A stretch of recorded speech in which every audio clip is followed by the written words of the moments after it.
नमस्कार, news flash के खास कार्यक्रम न्यूज रूम में आपका स्वागत है। मैं हूं ब्रजेश व्यास और मेरे सहयोगी दुर्गेश भटनागर।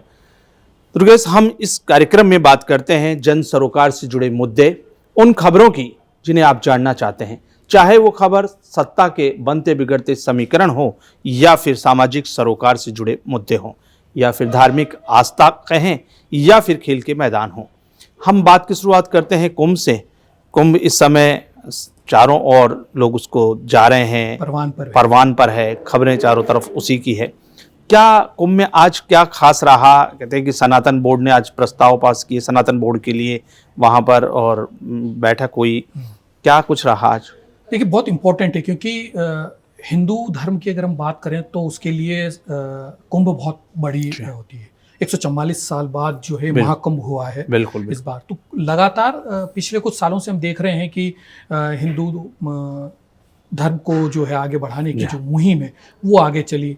हिंदू राष्ट्र बनाने की बात भी उससे कई बार चर्चाएं में आई। बिल्कुल। इस बार जो है वो धर्म संसद जो है वो इस बार कुंभ में होनी थी और उसका इंतजार था बिल्कुल सबको। और आज जो है वो धर्म संसद हुई है, प्रस्ताव पारित किए गए।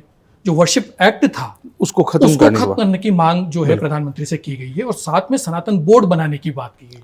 जैसे वक्फ बोर्ड है लगातार जिस तरीके से ये इसका बहुत इंतजार था धर्म संसद का कि अहम स्थान रखती है, और ये सनातनियों के लिए तो मैं समझता हूं कि जो कुछ उनके हित के लिए हो सकता है वो सारी चीजें उसी से जुड़ी हुई थी। बिल्कुल। तो आज जो है वो सनातन, आज भी हम हिंदू जो हैं वो लगातार जैसा कहा जा रहा है सर कि एक नहीं हो पाते। आज भी जो है महामंडलेश्वर उसमें शामिल नहीं हुए, कई अखाड़े उसमें से नदारत रहे। तो ज़रूरत इस बात की है कि हमें अहम से उठ के आगे बढ़ने की ज़रूरत है और एक मंच पर आने की ज़रूरत है। एक अच्छा इनिशिएटिव जो है वो लेके धर्म संसद के तौर पर सामने आए तो वो बहुत ज़रूरी है। एक नारा जरूर इसमें दिया गया कि संभल, मथुरा और विश्वनाथ लेकर रहेंगे एक साथ। देखिए जिस तरीके से राम मंदिर बना, बहुत परेशानियां सामने आई, सब कुछ यार आखिरकार सुप्रीम कोर्ट ने जिस तरीके से वर्डिक्ट दिया उसके बाद ये चीजें आई। बिल्कुल। तो हिंदुओं का अगर कोई देश है तो भारत है, जहां से उद्भव है वो भारत है। अब भारत में ही अगर हिंदू अलग नहीं, हिंदू की भी व्याख्या को लेकर भी सबके अपने अपने मत हैं कि हिंदू कोई जाति या संप्रदाय नहीं है। ऐसा कहते हैं कि हिंदू वो जो हिंदुस्तान में रहते हैं वो हिंदू है और उनकी मान्यताएं यहाँ के, चाहे वो गंगा से जुड़ी हो मान्यता, यहाँ हिमालय से जुड़ी हो, ये नहीं हो सकता कि धर्म अलग हो सकते हैं, लेकिन हिंदू तो हिंदुस्तान में जो रहते हैं ऐसा एक ये भी परिपाटी है। और वहां सनातन बोर्ड बनने की बात हो या वर्शिप एक्ट को खत्म करने की बात हो, धर्म संसद में इस तरह के प्रस्ताव पारित हुए। तो एक जाजम की जो बात आपने की, दरअसल क्या है कि ये वैचारिक कुंभ है और इससे वैचारिक कुंभ में सारे विचारों का मंथन, हम पहले एपिसोडों में कह चुके कि वैचारिक मंथन है और धर्म संसद में सबने अपनी अपनी बात रखी। कुछ लोगों ने इसका बहिष्कार किया है कुछ, लेकिन अभी जो अहम सवाल है वो ये है कि धर्म देश की प्रगति में बाधक बने, ना कि किसी भी तरीके से धर्म देश के विकास को रोके। बिल्कुल। और पिछले दिनों से एक ऐसा परसेप्शन सा बन गया है कि धार्मिक बात करना मतलब प्रगति को अवरोध करना, ये ऐसा, उसको रोकना बहुत जरूरी है कि आप धार्मिक होने का मतलब है आप नियमों से बंधे हैं, आप जीवनचर्या आपकी है एक नियमित है, आपकी वैचारिक सोच समृद्ध हो, आप समन्वयवादी हो। ऐसा कहते हैं कि हिंदुस्तान में सबसे ज्यादा अगर कोई सोच है समन्वय की तो वो हिंदुस्तान की है। हिंदुस्तान के अंदर कई संस्कृतियां आई और कई संस्कृतियां समाहित हो गई, तो हमने अपने अंदर उनको लिया, जगह दी हिंदुस्तान की सरजमीन ने अपनी गोद में, सारे धर्मों को पनाह दिया। ऐसा कोई नहीं जहां आप देखिए कि बाहर से आकर अगर मुगलों ने यहाँ अपने आप को स्टेब्लिश किया, शासन किया, तो ये सहिष्णुता का ही तो उदाहरण है कि यहाँ की लोगों में रूल करना अलग मुद्दा है और उससे न तो सनातन खत्म हुआ और न उन धर्मों पे कोई असर हुआ। सब धर्म अपने अपने एक दूसरे को सहयोग करके आगे बढ़ते हैं और अपना अपना जीवन का किसको क्या व्रत पालन करना है, किसको कैसे नियम पालन करना है, ये सब उसका व्यक्तिगत विषय है। बिल्कुल। सनातन वैसे भी अगर देखें तो समग्र को साथ लेके चलने वाला है। तो कोशिश इस बात की होनी चाहिए कि सबको साथ लेके चला जाए और किस तरीके से वो बाधक ना बने, विकास में बाधक न बना, देश की प्रगति में बाधक न बने। तो सनातन को प्रॉपर वो देना पड़ेगा आपको। एक एजेंडे के तहत जो है वो कुछ सरकारों ने इस तरीके की स्थितियां पैदा करी कि जो है वो दुराव पैदा हुआ, हिंदू मुस्लिम हुआ। नहीं, लेकिन वो नहीं होना चाहिए। इस तरीके की चीजें पहले कभी नहीं हुई। बिल्कुल बिल्कुल। अब जब अगर हम वक्फ बोर्ड की बात करें तो ये भी जो आज एक ये भी बड़ी खबर है कि वक्फ बिल जो संशोधन बिल था, हाँ, उसको जेपीसी ने आज पारित कर दिया और 14 उसमें सुझाव जो है उसको मतलब उसमें सुधार किए हैं। हाँ, बिल्कुल। और जगदम्बिका पाल उसके जो अध्यक्ष हैं, उन्होंने कहा है कि भाई अब हमने इसको इतना और अपडेट कर दिया है, उसको और इतना रिफॉर्म कर दिया है कि ये बहुत ही अच्छे ढंग से इसको अगर लागू होता है तो बहुत अच्छे परिणाम इसके आएंगे और इसको अच्छे से किया जा सकता है। बहुत पुराने बिल में और इसमें काफी फर्क है, लेकिन कुल मिलाकर के जेपीसी के वाले में जो बोल थी, उन्होंने अपने यहाँ से इसको जेपीसी ने इसको पारित कर दिया। ये बड़ी खबर। तो इधर धर्म संसद होती है, उधर वक्फ बिल पे जेपीसी से पास हो जाता है।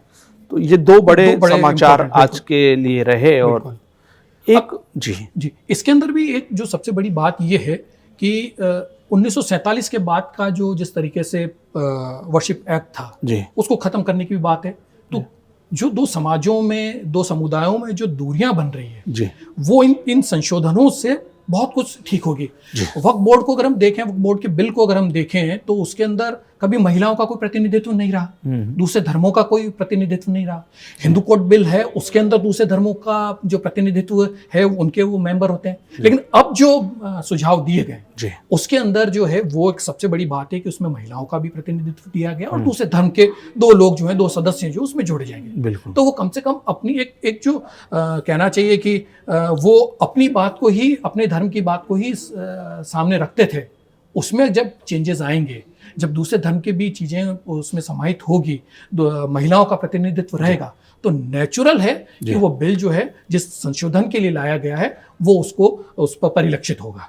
बहुत बढ़िया। लेकिन आज मुझे लगता है कि हम शायद पूरी तरीके से ही हम जा रहे हैं जहां धर्म से जुड़ी बातें। एक और आपकी बात से बात निकल के आती है कि एक और बड़ी खबर उत्तराखंड से निकल के आई है कि आज उत्तराखंड में भी यूसीसी को लागू कर दिया। वहाँ जो है वहाँ के मुख्यमंत्री ने ये पॉलिसी जारी की और मैं समझता हूँ कि उनका भी लगभग यही मत था कि इससे बराबरी आएगी, इससे समानता है, समान नागरिक संहिता लगातार हम चाह रहे हैं। देखिए, आजादी के बाद ही पहला राज्य हो जाएगा। गोवा में पहले से ही है, लेकिन वो फ्रांसीसी लेवल की चीजें थी, लेकिन अब ये पहला राज्य हो गया। तो एक कहना चाहिए कि मील का पत्थर ये साबित होगा और दूसरे राज्यों को भी इससे सबक मिलेगा और एक वहां भी ये चीज होगी कि इस तरह का कॉमन सिविल कोड। तो वो क्या समाजों में दूरी पैदा करते हैं, क्योंकि अलग अलग समाजों के अलग अलग, क्योंकि देश एक है तो एक नागरिक संहिता होनी चाहिए, एक कानून। पहचान भी यही, हम भारतीय हैं, ये पहचान हमारी मैं समझता हूं कि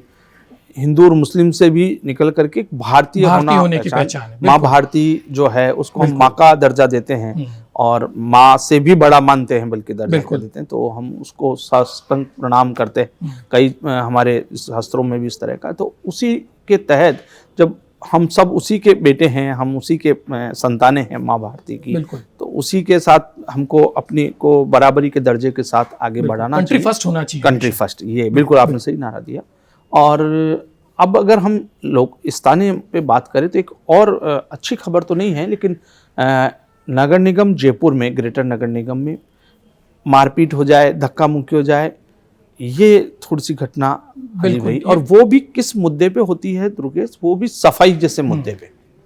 कि सफाई जिसको लेके प्रधानमंत्री बहुत सजग हैं, उन्होंने शुरू से अपने सरकार का पहला ये रखा कि कार्यक्रम है सफाई से जुड़ा हुआ, और उसको लेकर के अगर धक्का मुक्की होती है तो ये बात। नगर निगम ग्रेटर में भी सफाई की जरूरत है। हाँ, वहाँ देखिए सफाई बहुत इम्पोर्टेंट है, क्योंकि बहुत बड़ी जीडीपी जो है हमारी, उसके अंदर बहुत बड़ा रोल जो है वो मेडिकल का है। बिल्कुल।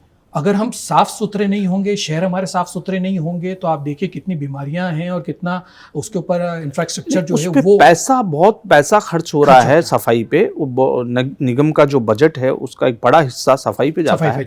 और फिर सफाई जैसे मुद्दे पर साधारण सभा के अंदर अगर वो कचरा ला करके और डाइस पे रख रहे हैं, ये नौबत ही क्यों आए?